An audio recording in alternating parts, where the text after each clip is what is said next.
Hello there. Welcome, everybody. Hope you're doing well. That was Holiday Rain by Miss Smoke Machine. You can find his music if you search him up on YouTube or Bandcamp. Hope things are going well. It's been a little bit. I have returned from my school holidays. Not that I went anywhere, but returned from a much needed couple of weeks off. I have returned back to school this week, which has been pretty hectic for a number of reasons. We've had a new building open, we had parent-teacher interviews, we are right into rehearsing the school musical, so there is a bunch of stuff going on. So it's been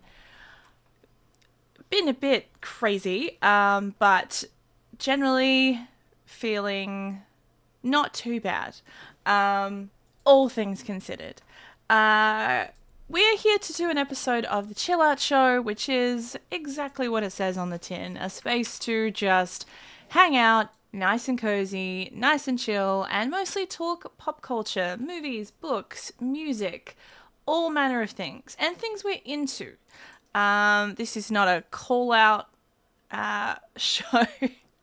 Or a here's everything we hate. We're going to talk about things we like. There is currently a fly crawling across my webcam. And it's so far mostly avoided the lens, but that's pretty funny. So, a little life update before we get into all of that business. Yeah, they just crawl across. And because for a second I was like, wait, why did my camera go black? Oh, okay. This is functionally an outdoor space. Let's be real. There is a lot of outside, inside. There is dirt and all manner of things in this space. It's not really an indoor space. It is a bit of a hybrid. So we deal with the wildlife that we get in here. A little life update before we get into all that. Quick health update. To be honest, there is not much to update in regards to my health because not a lot has changed, which is kind of good. We're in a weird space at the moment. So still very much not well. If anything, I am worse because the new medication that I'm on doesn't start working for 2 to 3 months. I have been on it for about 3.5 weeks. And my old meds, which we weren't really doing a lot, were doing a teeny tiny bit to take the edge off, teeny tiny bit. And so even that benefit is now gone. So I'm still currently quite sick. I have good days and bad, thankfully. Had a couple of bad days this week. Last couple have been okay. And the good news is about my new meds is I haven't had any hideous side effects, which was always a possibility. So, haven't only had one day when I felt a bit nauseous and got a bit sick, but otherwise it's been smooth sailing in that regard. Haven't had any terrible other side effects, which is good because some people really do not do well on it. Some people it sends to the hospital. So I am very grateful that I'm not in that camp so far, and my hope is that I will be in the camp for the people who describe this medication as a miracle. So I won't know for a couple months, seeing my specialist again in a few weeks, just to make sure it is doing what it's supposed to be doing. I'm getting regular blood tests, got to be careful about a bunch of things. But there is not much to update there. I did write a big piece on my Substack this week. I've been working on it for a few weeks now, and I haven't been sure about exactly what I wanted to say or how I wanted to say it or whether I wanted to say it at all, because it's a lot of stuff that I don't tend to talk about. I don't tend to talk about my health a lot with a lot of people, which is kind of the nature of having an invisible illness, including several. But I wrote a big piece about that the last few weeks and I published it last night, and I've already had a couple of people reach out to me and say really nice things, which has been good. So I know for me, hearing other people talk about their experiences was really helpful. I've really appreciated being able to go to videos and forum posts and blog posts of people discussing their experience with my condition, but also others. So yeah, once this goes up on YouTube, I will put the link to that in the description, and my Substack in general if you want to hear my thoughts about, other stuff. I'm working on a little piece about anti-fatness in the media that is getting me real fired up, and I'm having to take little breaks from it. as I work on that. But yeah, that's kind of the health stuff. House stuff. We obviously continue to live not in one. There goes the fly. It's adding it's really rainy, stormy kind of weather here, so it's kind of adding to the spooky vibe for things to just kind of flash and go black every now and then. The kind of pre-planning, council approval, all that stuff is like done. We are just in the financial part of all of that process now, which is boring and long and frustrating, but hopefully we get through this hump and we are still well on our way to living in a house again, which still feels almost like a pipe dream, but is very exciting and is coming close to being a reality. And other than that, there's not too much else. My break wasn't super exciting, but that was really exactly what I needed. I caught up with a few people, read a bit and watched a bit, which I will talk about later in that segment of the show. And just really had some downtime at home. We have been gardening, and when I say we, I mean primarily Smokey. My mother gave us some raised garden beds and some seedlings for our birthdays back in February, and so we've been growing some food. Again, I say we in a very generous capacity. It's been primarily Smokey doing all of that business, but we have been like eating stuff we've grown. We've grown strawberries, and we harvested all of the carrots that we grew on Friday and ate them with a steak, and that's been very cool. But otherwise, a lot of it is just business as usual. Like I said, back to work, which has generally been really good, if not a little bit full on every now and then. But I've only got 8 weeks before my next break. You will never find me complaining about teacher holidays. But so that's pretty much my little life update. I will keep you posted on more specific things as we go in the stream. But for now, let's properly get into it, shall we?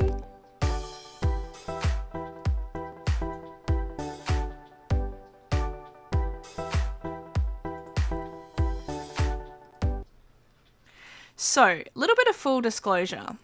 We're not really going to do the box office game today for a couple of reasons. One is I did it yesterday, forgetting that when it switches over is not our exact day. It switches over in like American time. So it's already done. But also, I'm glad I didn't do this one on stream. And I'm going to go through it in a moment because this was a disaster. This is the first time I have ever played the box office game. You can see it on the side there, my little score. This is the first time I have not guessed a single one right. And the reason for that is half of these movies, if not more, don't really exist. And I know I use that expression a lot, but this felt particularly pertinent this week. So if we just go through this list. For a start, Porky's is not a film I have ever seen. I know it by reputation, obviously. And God, look at this poster. Can you imagine getting away with this movie poster today? Like, just look at this. This is outrageous. I know Porky's by reputation, but I will admit, I knew it was like a sex comedy and like kind of one of the first of the genre. I went through all of the things, and of course, like the tagline gave me nothing. Keep an eye out for the funniest movie about growing up ever made. That didn't help me at all. Maybe the eye out might have been a bit of a hint. I didn't know, like the actors didn't help me. And then I looked at the plot. In 1954 Florida, a group of high school boys head to a strip club in the Everglades in an attempt to lose their collective virginity. The phrase collective virginity is upsetting for a number of reasons. But when the club's owner and his sheriff brother swindle them out of their money and embarrass them, the boys plan revenge. I did not know that was the plot of Porky's. In my head, it was like, for some reason, I had it in my head was like a college... For a start, I thought it was college, and it was more like the nerdy. I guess I was maybe kind of mixing it up with Revenge of the Nerds, and like a fraternity sorority kind of thing. I've never had a desire to watch it. I doubt it has aged well. But I had no idea that that was the plot. And yeah, wow, huge, monstrous hit though. Look at that. It cost $4 million. It made 105. It's still at number one in its third week. This movie was a huge hit. 1982, man. So,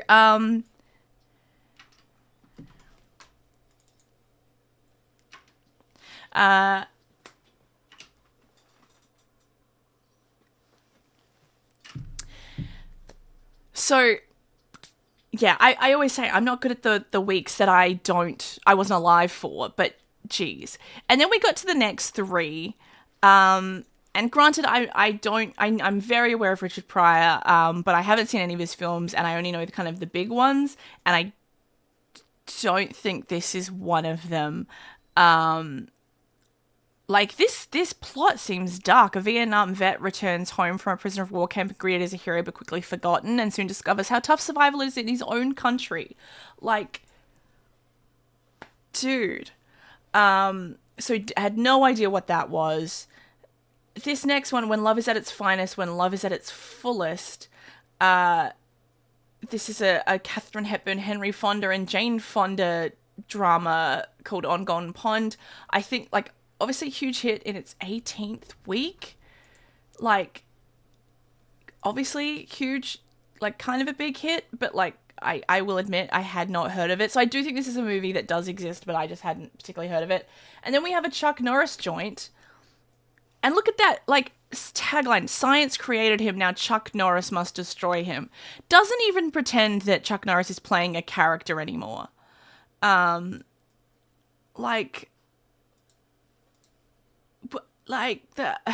mentally ill man in a small Texas town goes on a killing rampage and is fatally wounded by police. When doctors use an experimental serum to bring him back to life, the killer develops superhuman strength and the town sheriff must pursue him. What the fuck is that? Seriously. And then 5, honestly, if I'd thought about this a little more, but I was so disheartened by the time I got to 5, if I'd taken a second, the tagline, if I'd thought more about it, I think I would have got this, because I have seen it, and obviously a hugely successful, big movie. Didn't make as much money as Porky's, I've got to say. Yeah, this was the only time I have ever got every single one of them wrong. And even you look at the tagline for Chariots of Fire. This is the story of two men who run, not to run, but to prove something to the world. They will sacrifice anything to achieve their goals, except their honor. That's a really long tagline for a start.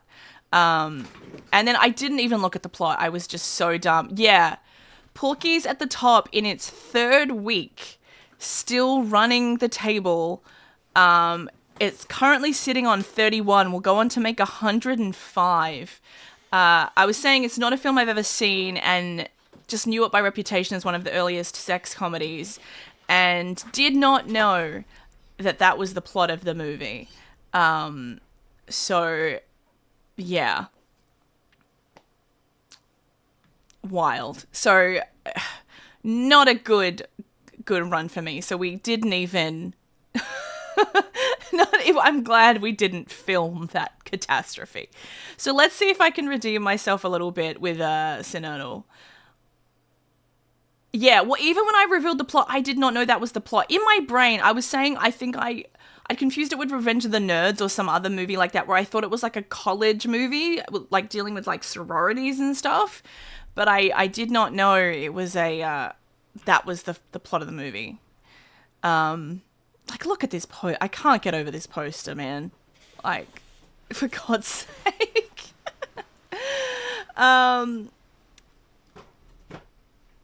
Right. See, I would not even know that. So let's see if I can redeem myself with some Cinenerdle. All right. Who is in this movie? Oh, God.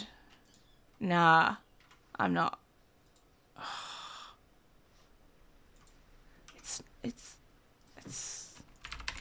I don't think this is right. Oh. No, I did. It wasn't Nora. Hot damn. There we go. It is when I haven't even seen the film and I can guess it from the screen cap. If I hadn't watched the Oscars that year, I would not have picked that. Interested to know how that film's going to age. Best Picture, I think it's going to get very forgotten. All right. Let's do the Letterboxd game. All right, this movie is the reason I refuse to meet my neighbors. All right, I'm gonna take a shot in the dark, like complete shot in the dark here. Oh,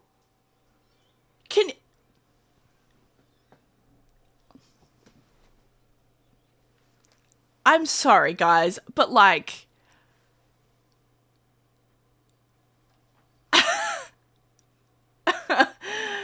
Oh, I'm so glad I took that shot. The average of getting that is almost 6.7 out of 20. I got that in 20 out of 20. One review. I didn't even have to click anymore. Movie I haven't even fucking seen. Oh damn, that's made me feel good. We need to watch Fackham Hall. It's like I'm on an airplane. I think you'd like it. Oh hell yeah, yeah. That sounds good. Oh man, I'm gonna be riding that high for the rest of the day. Jesus Christ. I was so looking to redeem myself with this, because this always goes like, I always smash this when I'm not filming it. Hell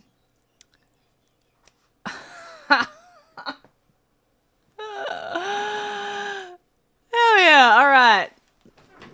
Hell yeah. So, we're now gonna check in on my fantasy box office.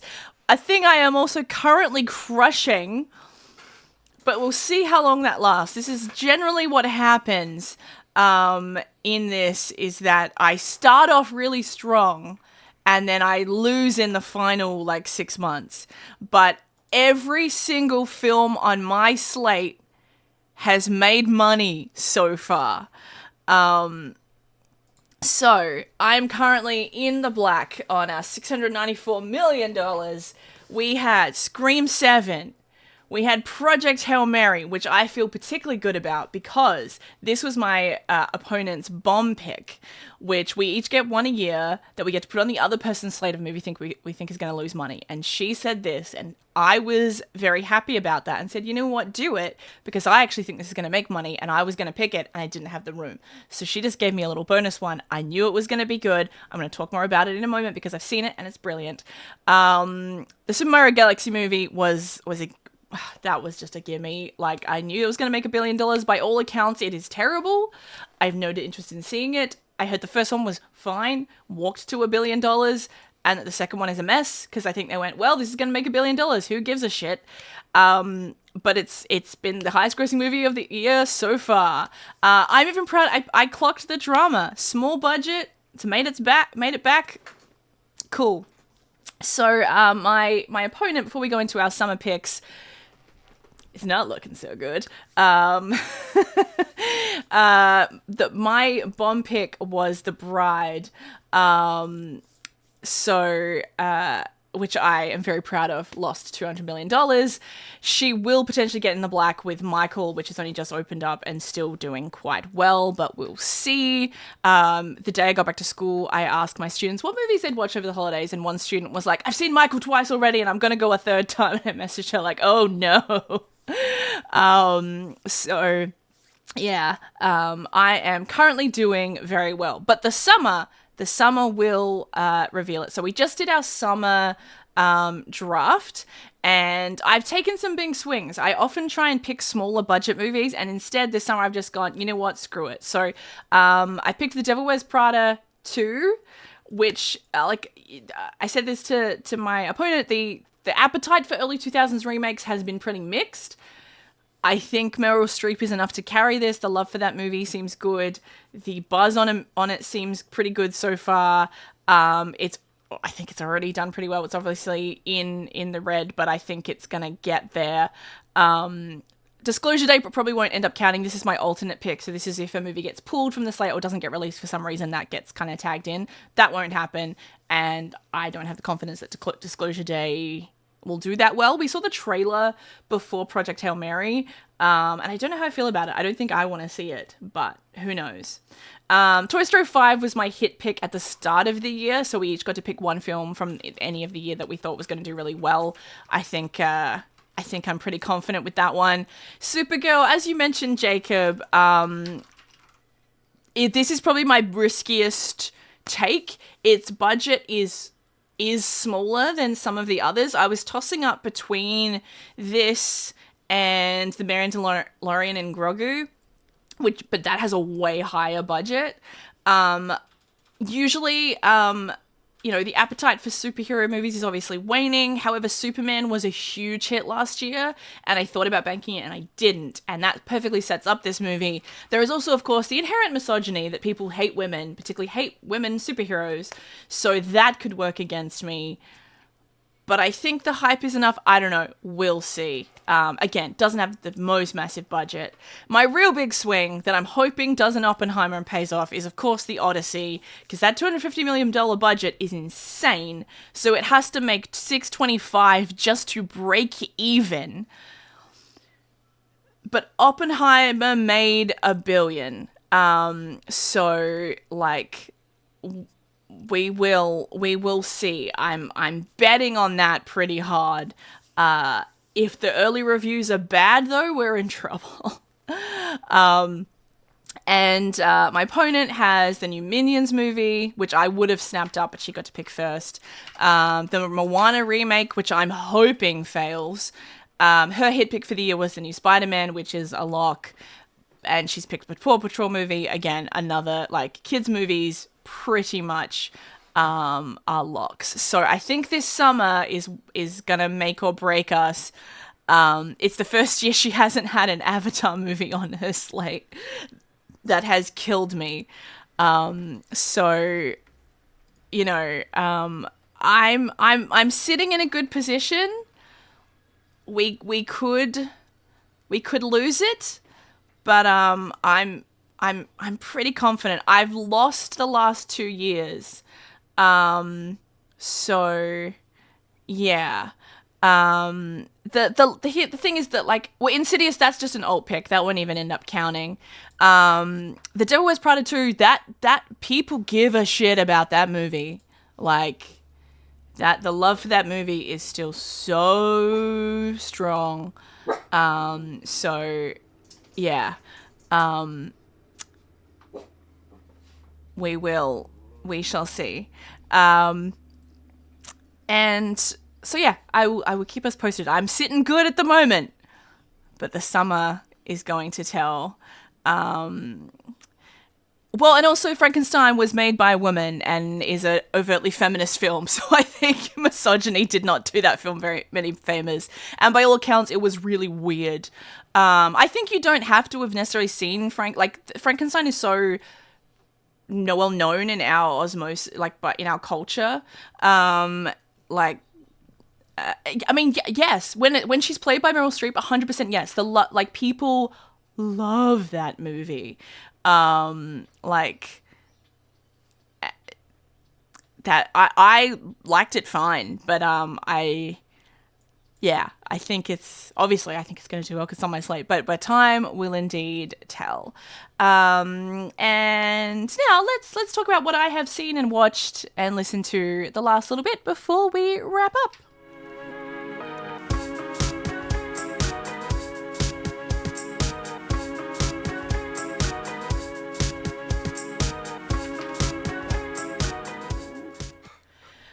So I mentioned we saw Project Hail Mary, so let's start with that. It rules. I kind of knew it was gonna. Lord and Miller, I think, are brilliant directors, and I loved the book. And when I read the book, I was like, if they can nail this, if they can get this right, this is gonna be a hell of a movie. And they did it. Obviously, the movie is very... Percy! My mum's outside with her truck, so he's whining. The book is very heavy on the science, so obviously heaps of that is cut. but it preserves everything that makes that story good and compelling. And Ryan Gosling, to me, is perfectly cast. I think it's very funny that a lot of the criticism is like he's too good looking to be a teacher, and as a teacher, a little offensive. But obviously he doesn't look like a real person. He's a movie star. But I think he's perfectly cast in that movie. He really, really is. The effects in it, very famously, that movie doesn't use any, like, it uses like CGI, but there's no green screen. It's a practical set, it's practical effects, which is wonderful. And yes, he's brilliant in Barbie. He is brilliant in everything. He's got such a good range. He can do funny, he can do charming, he can do heartfelt. He just commits so fully. So Project Hail Mary was wonderful, and it's one of those wonderful book adaptations that just makes you want to read. It doesn't ruin the book. It doesn't feel like less than. And it doesn't feel like a pale imitation. Like you can watch the film and have no knowledge of the book whatsoever and enjoy it. Like Smokey enjoyed it plenty, but it makes you want to read the book because you want more. You want more information. Like, wait, I want more about how that worked and what happened there, which is like the perfect book adaptation to me. It is so charming. It is so beautiful. It's 2 hours and 45 minutes long, and that flies.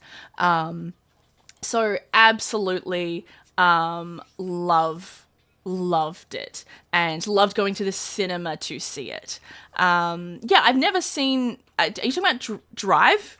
That was kind of his big breakout. I never saw it because that definitely did not look like it was marketed to me.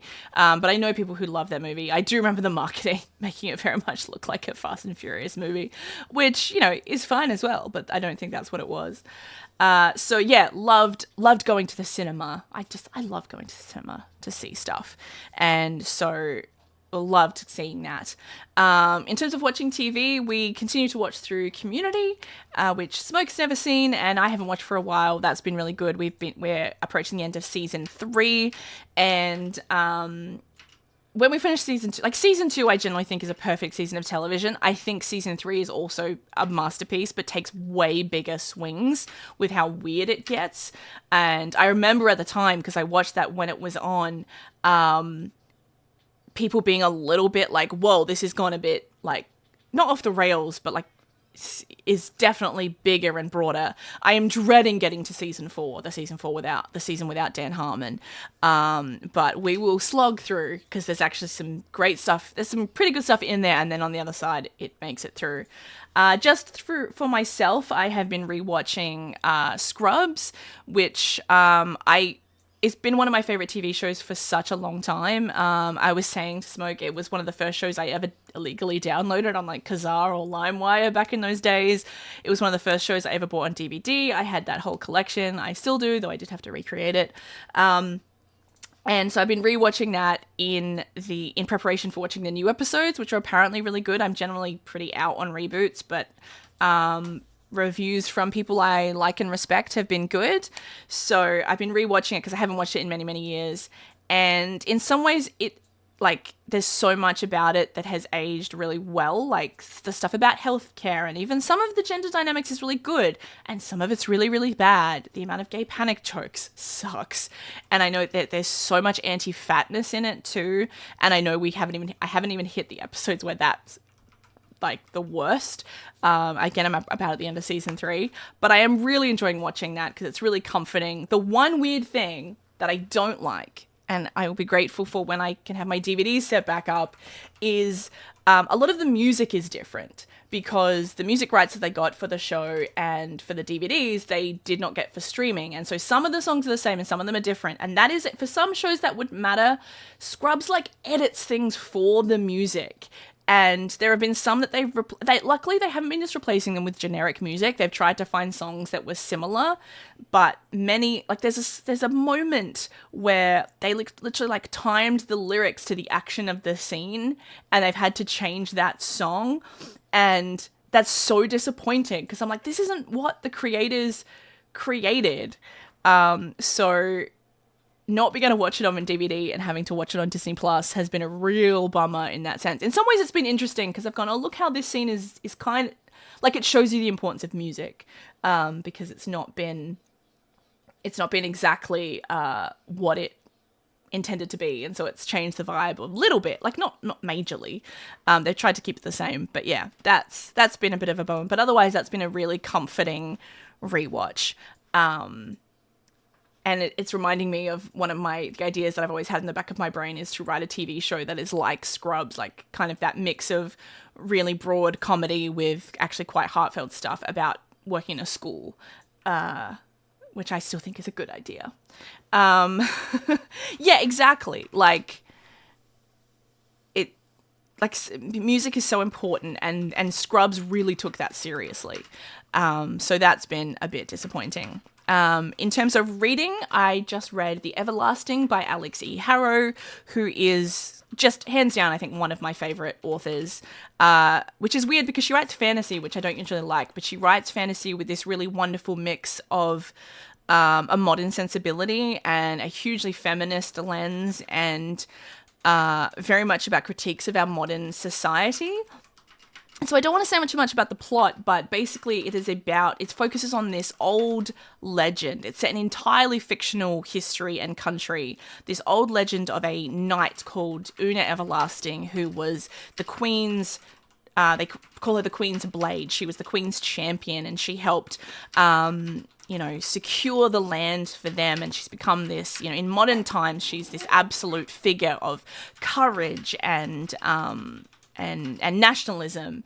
And the book focuses on a modern academic scholar who has written all about her and her myths and her legends, and ends up finding a book that's always said to be lost, about her adventures and her last days, and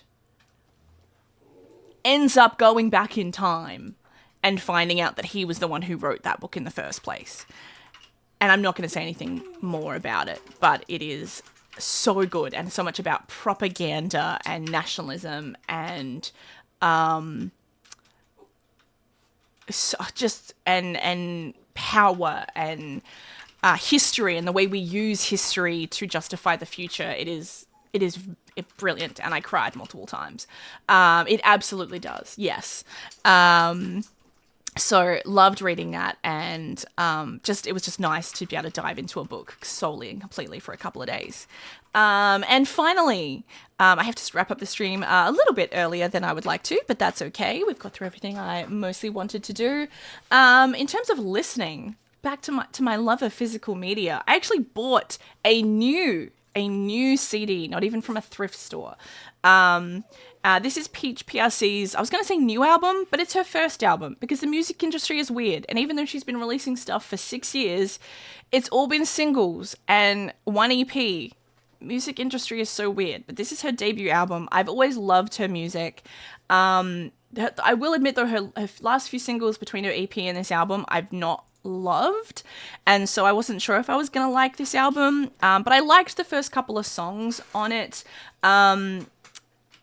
nicely enough. She's lying down in the grass, but it does look a bit like a diving flip, I will admit. And I wanted to buy it physically. I'm trying to wean myself off of music streaming services and purchase things physically. And at best case, buy them digitally. And I will admit, I was at first a bit disappointed with this, because I wanted a jewel case, and it is just cardboard. And the design on this, I actually don't love. The track listing is here, and this is the lyrics. I know you can't read them. I can't either. These are so tiny and so pale against the background. This is illegible. So when I first opened it, I was really quite annoyed. And looking at the design, I was like, I think I've cracked what they've done. They've just shrunk down the vinyl. But the album itself rips. I have listened to it on repeat.